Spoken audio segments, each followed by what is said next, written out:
Hey everybody, morning, resort, good evening, 26th of May, 2016. Commentary for you. Well, if tomorrow's like today, meaning very low volume, very low volatility in the market, then it will have been a pretty good week, meaning if the market doesn't fall apart tomorrow. And I don't expect it will.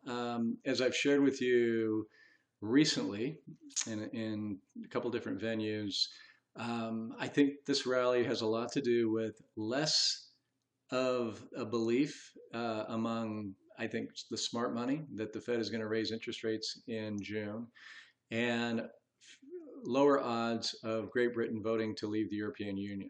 So suddenly, two of the big headwinds, at least at the moment, look like they may not exist at least through June. And the folks who create all the volatility in the market are pretty short-term thinkers. So July seems like a long ways off, and I think that's a better bet that the Fed's going to raise interest rates in July. I'm not in on the narrative that says this is the market or traders or investors feeling comfortable with the next Fed rate increase. I don't believe that's it. I think it's the market thinking there just isn't going to be one in June, and there's going to be no Brexit, as they call it. And therefore, the market's free to trade higher.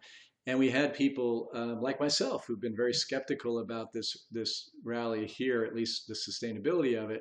And so a lot of people were short. I know that's the case in hedge funds. I can see it, a lot of it in short interest. You can certainly see it in the sentiment indicators. And then when things begin to develop, like I just suggested, and suddenly it looks like, oh my gosh, maybe we're not going down further. Those people who actually bet real money that it's going to drop, they got to get out of those positions or they can lose a ton. So they buy back, they buy the stocks, they cover their shorts, and that exacerbates the upside. So I think that's a lot of the story that's been going on right here. The question is it something that's going to gain momentum and go up? And this red line is the May all-time high. It could very well, and I've heard some very good analysts, one today who I have great respect for, actually is predicting that that's what's going to happen, that we're not going to pull back off of here, and we're going to go through this, and then he thinks we're going to end the year pretty flat, but he thinks we're now ready to mount to all-time highs. And again, it's hard for me to disagree because I have so much respect for this individual. It happens to be a gentleman named Jim Paulson. But I don't agree with him at this time. I'm not seeing enough support that this is something that folks should get excited about. And for me, in the real world, it's not something that would have me allocating new capital to the market just yet. So I know a lot of my listeners are clients, and a lot of you have actually brought in cash the last few weeks, and I've yet to allocate any of it for the reasons that I've been talking about here on the video. Now, I'm going to resist vehemently the notion that that's market timing in a sense, because to me, market timing would be, selling all your stocks at some level and then thinking you're going to time the next downdraft and then buying back lower and making that a strategy. History has suggested, well, I'm sure there's always an exception or two out there, that is a surefire way to do great damage to your long-term investment results. That's why the best investors in the world, like the Warren Buffetts, don't play that game. They try to just buy good companies and hang on to them. We will rotate among sectors as the economic cycle calls for, but that's not getting out of the market and trying to get back in. Now, all that said, when I have new capital, when I have retirement plan contributions or property sales where capital has come in to invest, I'm going to be tactical. I am on terms of allocating that capital. I'm going to want to know each day, is this a good day to put some new money to work, to add to some existing positions in portfolios that already have equity exposure, or to create a new position? And I just haven't been seeing enough that suggests that I should. Now, it could be that these indicators I'm going to share with you in a second give me that signal at a higher level that tell me, okay, now is a good time to buy. That would be not unusual, and I would be perfectly comfortable with that. You might think that's crazy, we should have bought down here. And that the answer would have been yes, obviously, if we knew that things were going to improve. But right now, the underlying factors that tell me that this is for real just aren't lining up for me just yet. And they could line up here. And then we would begin to put some capital to work, not necessarily all of it, but some of it. Probabilities, and this is not a prediction, but the way things line up right now, probabilities that I see are that the market may not get much higher, could, but it won't stay very long. It'll come back down. Now, these can change in a hurry. There could be some catalysts that change these indicators I'm about to show you, but right now they're not telling me to get crazy about the stock market. So what are they? Well, first of all, again, here's the S&P 500, a line chart because it's easier to make these points. So here we see the rally, gaining some steam. This, you can see my trend line here is about the same shape as this one. This second high got reached, it looks like maybe a little sooner than this one did. No, actually that's about a month, and that's about a month. Just looks like more happened in between. So as you can see, a high, sell off, a high yesterday, and then kind of staying right there. So we have a new trend line. We could easily go through that tomorrow, and then we're going to run into maybe some resistance here, more there perhaps, and more there. If we don't, and this holds, this begins to look very much like this did. Okay. For me to get excited about this and to say this is the real deal, I'm going to have to see confirmation from the volume.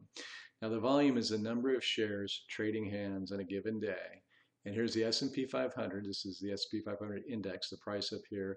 And this is the volume index. And these lines right here are right on top of the volume around when the market went through these little tops. And typically, when the trend is really moving to the upside, you see increasing volume at the successive peaks, not decreasing volume.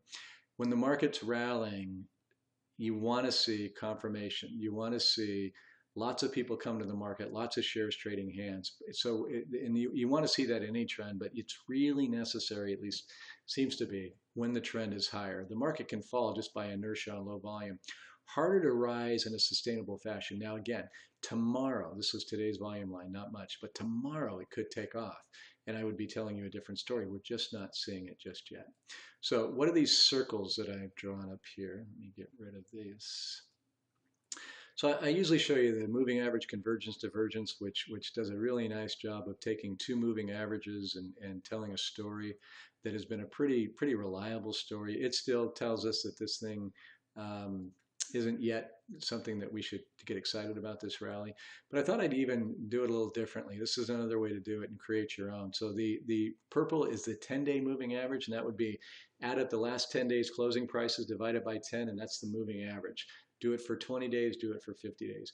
Obviously, when a rally is gaining momentum, the shorter moving averages rise faster than the longer term moving averages. Tends to be that when it's losing average, it's the opposite. So when the orange and the purple lines fall below the yellow line, the 50-day moving average, that tells us that this rally has lost momentum, at least at this point. And you can see I drew a circle around right when that happened. Notice when it happened the last time, right here, and look what the market did. Notice when it happened the time before that, and look what the market did. Notice what had happened the time before that. Not as big a drop, okay? I had to look really closely, but I found an instance here where it happened and the market did not sell off. It continued to go higher. Or actually, it went higher and really was kind of in an uptrend there. And then this is a few percentage points. You would notice this. It happened here. Happened here again. You go further back, you're going to find more green circles. But lately, that's been a pretty reliable indicator that the rally is losing steam.